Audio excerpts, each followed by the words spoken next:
இந்த நாளின் காலைவெளியிலே ஆண்டவர் நமக்கு தருகிற வார்த்தை உபாகமம் 33வது அதிகாரம் 27வது வசனம். அநாதி தேவனே உனக்கு அடைக்கலம், அவருடைய நித்திய புயங்கள் உனக்கு ஆதாரம்.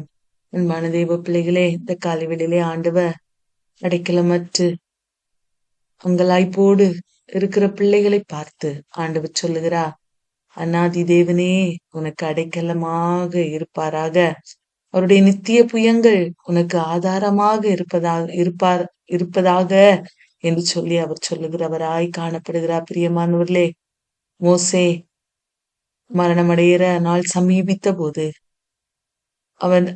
அவர் இஸ்ரவேல் புத்திரரை ஆசீர்வதித்த ஒவ்வொரு ஆசீர்வாதங்களும் இந்த உபாகம் 33வது அதிகாரத்திலே சொல்லப்பட்டிருக்கிறது.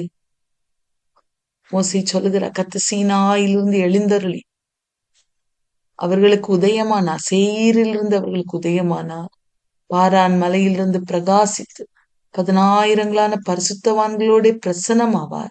அவர்களுக்காக அக்னிமயமான பிரமாணம் அவருடைய வலது கரத்திலிருந்து புறப்பட்டது என்று சொல்லி ஆண்டுடைய சமூகத்திலிருந்து ஆசீர்வாதங்களை பெற்றுக்கொண்டு ஜனங்களை அவர் ஆசீர்வதிக்கிறார். ஒவ்வொருவரையாய் அவர் ஆசீர்வதிக்கிறார். கடைசியாக அவர் ஆசீர்வதித்து விட்டு அவர்களை பார்த்து சொன்ன வார்த்தை தான், அநாதி தேவன் உனக்கு அடைக்கலம், உடைய நித்திய புயங்கள் உனக்கு ஆதாரம். அன்பான தேவ பிள்ளைகளை, இந்த காலை வேளையிலே அந்த ஆசீர்வாதம் நமக்குரியதாயிருப்பதாக. இந்த காலை வேளையிலே அந்த ஆசீர்வாதத்தை நாம் சுதந்திரித்துக் கொள்ள வேண்டும். ஆண்டவரே, இந்த வார்த்தையின்படி என்னை ஆசீர்வதிங்கப்பா.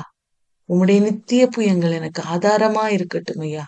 என்னுடைய பிரச்சனைகள், என்னுடைய போராட்டங்கள், என்னுடைய எல்லா சூழ்நிலைகளின் மத்தியிலே நீரே எனக்கு அடைக்கலமாயிருப்பீராக, உன்னுடைய நித்திய புயங்களே எனக்கு ஆதாரமாய் இருப்பதாக என்று சொல்லி அவருடைய சமூகத்தை முற்றிலுமாய் அவருடைய பாதத்தை சார்ந்திருக்கிற பிள்ளைகளை அவர் இந்த நாளிலே அடைக்கலமாய், கோட்டையாய், பாதுகாவலராய், ஆதாரமாய் இருந்து அவர்களை வழிநடத்த அவர் உண்மையுள்ளவராயிருக்கிறார். பிரியமானவர்களே, அன்பான தேவ பிள்ளைகளே, அவர் நமக்கு அடைக்கலமான தேவன். சங்கீதக்காரராகிய தாவீது சொல்லும்போது அநேக இடங்களிலே, ஆண்டவரே நீரன் அடைக்கலாம், நீரன் கோட்டை என்று சொல்லி அவருடைய செட்டைகளின் நிழலிலே போய் அடைக்கலமாய் தாபரமாய் போய் சேருகிறதை பழக்கமாக வைத்திருந்தார். பிரியமானவர்களே, கர்த்தர் தாவீதை கைவிடவே இல்லை. எந்தெந்த பிள்ளைகள் எல்லாம் ஆண்டவரை அடைக்கலமாய், கோட்டையாய், பாதுகாவலராய் வைத்திருக்கிறார்களோ, அவர்தான் எனக்கு எல்லாம் என்று அவரை சார்ந்திருக்கிறார்களோ, அவருடைய செட்டைகளின் நிழலிலே அடைக்கலம் புகிறார்களோ, அவருடைய வாழ்வை ஆண்டவர் ஒருபோதும் அப்படியே விடுகிறவர் அல்ல. அவர்களை தூக்கி நிறுத்த அவர் வல்லவராயிருக்கிறார். பிரியமானவர்களே, ஆனா நம்ம எப்போதும் சொல்லணும், நீங்க எனக்கு அடைக்கலாம்பா. கர்த்தருடைய நாமம் பலத்த துருகம், நீதிமான் அதற்குள் ஓடி சுகமாய் தங்கி இருப்பான் என்று வார்த்தை சொல்லுகிறது அல்லவா? அவருடைய நாமம் பலத்த துருகமா இந்த காலை வேளையில நமக்கு இருப்பதாக, அது நமக்கு ஒரு ஆதாரமாய் இருப்பதாக. அதற்குள்ளாய் உன்னுடைய கஷ்ட சமயங்கள், போராட்டத்தின் பாதைகள், நெருக்கங்களின் சூழ்நிலைகளிலே அந்த புயங்களுக்குள்ளாய் ஓடி போய் இளைப்பாறுகிறவர்களாய் நாம் காணப்பட வேண்டும். அவருடைய சமூகத்திலிருந்து ஒவ்வொரு நாளும் ஆறுதலை பெறுகிறவர்களாய் நாம் காணப்பட வேண்டும். சங்கீதம் 46:1 சொல்லுகிறது, அவர் நமக்கு அடைக்கலமும் பலனும் ஆபத்து காலத்தில் அனுகூலமான துணையுமான. ஆபத்து காலத்திலே நான் தனிமையாயிருக்கிறேனே என்று சொல்லி நாம் ஒருபோதும் நினைக்க வேண்டிய அவசியம் இல்லை. அவர் நமக்கு அடைக்கலமாயிருக்கிறார். அவர் நமக்கு அனுகூலமான துணை. இந்த உலகத்திலே அனுகூலம் பண்ணுகிறவர்கள் ஒருவரும் இல்லாமல் இருக்கலாம், ஆனால் நம்முடைய ஆண்டவர் நமக்கு அனுகூலம் பண்ணுகிறவர்.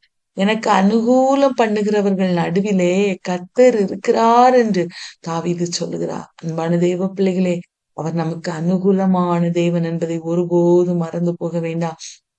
எல்லா சூழ்நிலைமைகளிலும், கஷ்டத்தின் பாதைகள், நெருக்கத்தின் சூழ்நிலைமைகள் எல்லாவற்றிலும் அவர் நமக்கு அடைக்கலமாகவும் அனுகூல துணையாகவும் இருக்கிறவர்.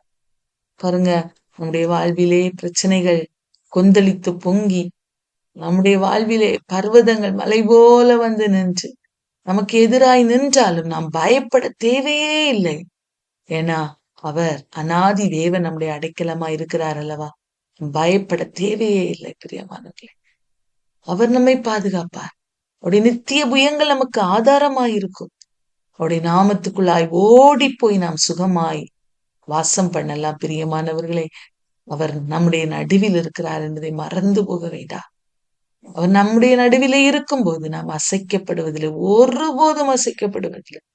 ஒவ்வொரு நாள் அதிகாலை வேளையில அவருடைய சமூகத்துல கடந்து வந்து காத்திருந்து ஜெபிக்கிறோம் அல்லவா, நம்மை அவர் ஒருபோதும் கைவிடவே மாட்டார். அதிகாலையிலே நமக்கு அவர் சகாயம் பண்ணுகிறவர். ஏன்னா அவரை தானே அடைக்கலமா வச்சு ஓடி வாரோம். அவர் நம்முடைய குடும்பங்களை ஒருபோதும் கைவிடவே மாட்டார். பிரியமானவர்களே, ஏன்னா அவர் நம்மோடு இருக்கிறார். யாக்கோபின் தேவன் நமக்கு உயர்ந்த அடைக்கலமா இருக்கிறார். இந்த காலை வேளையிலே அந்த உயர்ந்த அடைக்கலமான தெய்வத்தை, அனாதி தெய்வத்தை நாம் அடைக்கலமாய் பெற்றிருக்க வேண்டும். எல்லா சூழ்நிலை முறுமுறுக்காதபடிக்கு இந்த சூழ்நிலைமைகளின் மத்தியிலே ஆண்டவர் எனக்கு அடைக்கலமாயிருப்பாராக. என்னுடைய போராட்டமான சூழ்நிலைமைகள் மத்தியிலே என் தேவன் எனக்கு அனுகூலம் பண்ணுவாராக. அவருடைய புயங்கள் எனக்கு ஆதாரமாவதாக.